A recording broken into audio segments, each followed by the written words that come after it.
இப்போ இவங்க தைரியம் இருந்தால் அண்ணாமலை மேலே வழக்கு போட வேண்டியது தானே. அவர் என்ன சொன்னார், இந்த மாதிரி அதானியை சந்தித்தேன், இல்லை மருமகன் சந்திச்சான்னு, இல்லைன்னு மட்டும் சொல்லி டேட் டைம் கொடுக்குறேன்னு சொன்னார். அப்புறம் நோண்டினா நான் வந்து முதல்வர் பதவி விட்டு போகிறேன்றலாம். அதில் அம்பாக்கு பையனை கொண்டுறதுக்காக தான், வேறு ஒன்றும் இல்லை, தெரிஞ்சு போச்சு. இப்போது இவர் கேட்குறது தான், இத்தனையும் நடக்குது அயோக்கியத்தனம் வேங்க வயல்லேருந்து, எதுக்கும் வாயை திறக்கறல.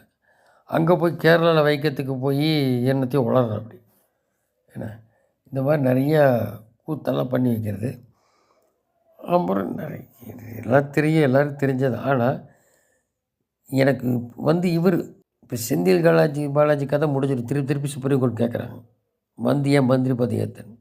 அது ஃபைனலைஸ் ஆகிடும். டெல்லியில் தான் இருக்கார் அண்ணாமலை. ஆனால் அண்ணாமலை மேலே கேஸை போடணும்னா பயந்து நடுங்கிறாள். இல்லையா, போட வேண்டியது என்ன, போட்டால் என்ன ஆகும், அங்கே தான் இருக்குது.